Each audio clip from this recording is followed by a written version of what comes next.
Olá, sétimo ano. Boa tarde, bom dia, boa noite. Tudo bem com vocês? Galera, Geografia Regional. Agora o foco aqui na nossa atividade de hoje. Espero que vocês estejam aí se cuidando, todo mundo bem de saúde, todo mundo animado para estudar.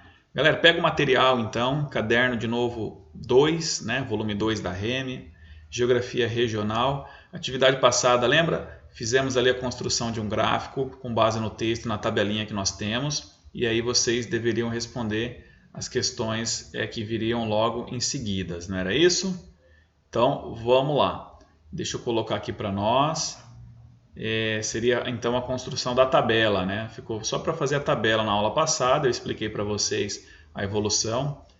Perdão, era para fazer o gráfico, né, com base na tabela, e eu expliquei a evolução ali da quantidade, né, da população rural e urbana no estado do Mato Grosso do Sul e no Brasil como um todo, né? De uma forma geral, foi um fenômeno que aconteceu em boa parte do Brasil, esse avanço de número de pessoas vivendo na cidade e deixando o campo para trás de uma maneira, digamos, de certa forma, forçada. Lembrando, deixa eu voltar aqui então na nossa tabelinha para a gente fazer as atividades que nós temos que fazer hoje. A atividade passada foi a atividade 5, hoje a gente continua na atividade 6 e 7. Coloquem lá na tabela que nós temos lá na página, vamos lá, vamos retomar aqui, lá na página 54, Geografia Regional, página 54, a tabelinha lá da atividade 5. Bom, vamos analisar de novo essa tabela, pessoal, e aí eu vou explicar um pouquinho melhor e vocês sigam com a atividade 6 e 7. Nós temos então a distribuição da população urbana e rural no Mato Grosso do Sul entre os anos de 70 a 2010. Entre os anos 70, 80 e ali início dos anos 90, só que foi mais nos anos 70 e 80, nós tivemos um fenômeno no Brasil conhecido como êxodo rural. O êxodo rural, pessoal, foi aquele momento da nossa história em que a maioria das populações, agricultores familiares, tiveram que abandonar o campo, deixando para trás as suas propriedades, muitas vezes eram propriedades herdadas dos seus antepassados, e acabaram tendo que ir para a cidade. Alguns conseguiram até vender as suas propriedades. Outros não tinham documentos porque essas propriedades elas foram herdadas, né, de antepassados. E aí o que acontecia? Pessoas com alto poder, né, pessoas com influência, elas conseguiam documentos falsos e chegavam nas propriedades ameaçando, né, as populações que estavam vivendo ali de que naquele pedaço de terra ali, aquela propriedade não eram delas, e sim dessas pessoas que possuíam aqueles documentos em mãos. Então elas tinham que sair antes que alguma coisa mais trágica poderia acontecer. Naquela época muitas famílias eram mortas, né, por jagunços de fazendeiros e também até mesmo por milícias, né, por pessoas ligadas aí a quem tinha o poder, quem tinha o dinheiro na época. Esses documentos falsos que essas pessoas poderosas, pessoas com influências, chegavam nas propriedades e mostravam para as famílias lá nos anos 70, anos 80, anos 60, eram documentos que depois ficaram conhecidos como a prática da grilagem.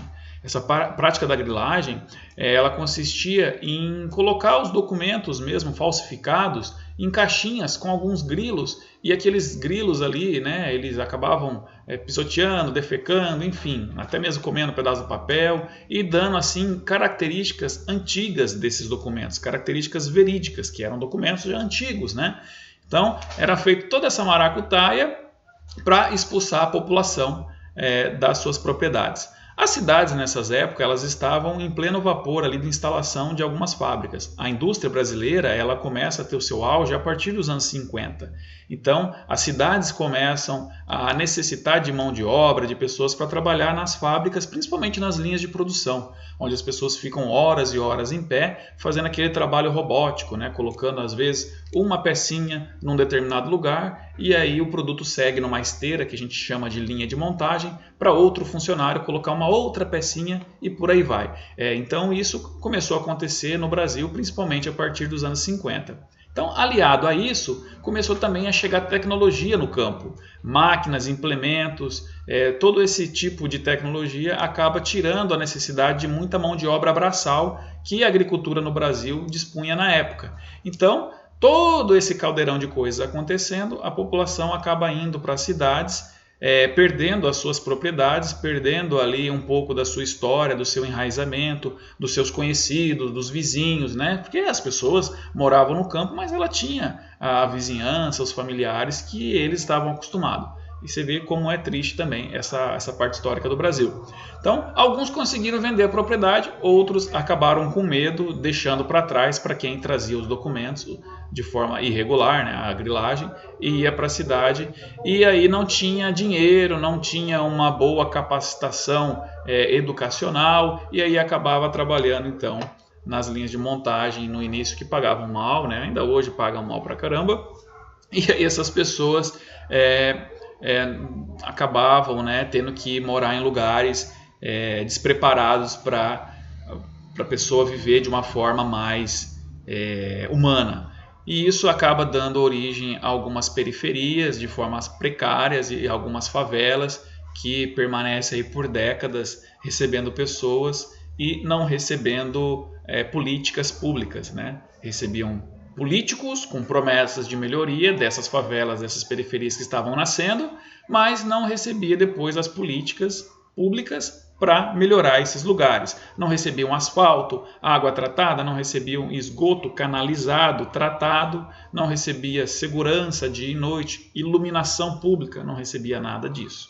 Tá? Então é um momento que a história do Brasil ela conta para nós como foi esse processo então de mudança, né, no panorama da forma que a população urbana e rural estava disposta aí no Brasil. Até os anos 70, boa parte do Brasil, no caso aqui do Mato Grosso do Sul, boa parte da população brasileira até os anos 70, quase final dos anos 70, a maior parte da população vivia no campo, era uma população rural.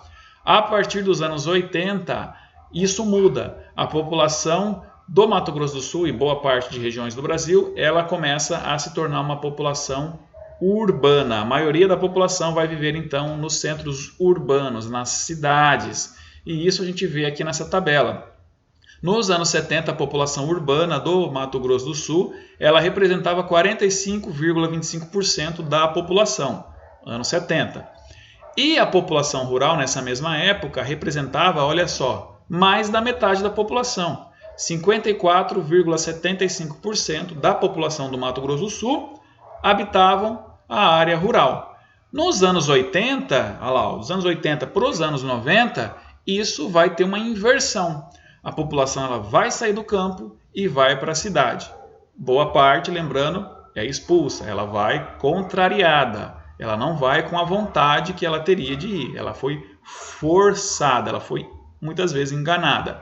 Então, dos anos 80 para os anos 90, nós temos aqui a população urbana, olha só, ela salta, né, dos anos 70 de 45%, nos anos 80 ela é a maioria, então é uma população majoritária. 67,11% da população nos anos 80, no Mato Grosso do Sul, é uma população urbana. E somente 32, quase 33% da população do Mato Grosso do Sul nos anos 80 é rural. Então, anos 80 e 90 há essa inversão. Então, a população majoritariamente ela passa a ser urbana. Beleza? Então, com essa explicação, com essa informação básica, fica fácil para vocês responderem as próximas atividades de hoje, atividade 6 e atividade 7. Leiam o texto novamente, observem ali a tabelinha. Ótima aula para vocês, continuem os cuidados, façam um rascunho aí, deixa anotado a parte, porque quando vocês entregarem esse material lá para a secretaria, para as secretárias, né, para o pessoal ali que está recebendo nas escolas em maio esse material, vocês terão a correção, terão um gabarito ali disposto, e aí vocês vão poder acompanhar. Beleza, sétimo ano? Um abraço para vocês, continuem os cuidados e até a próxima aula aí do professor Bruno. Até mais!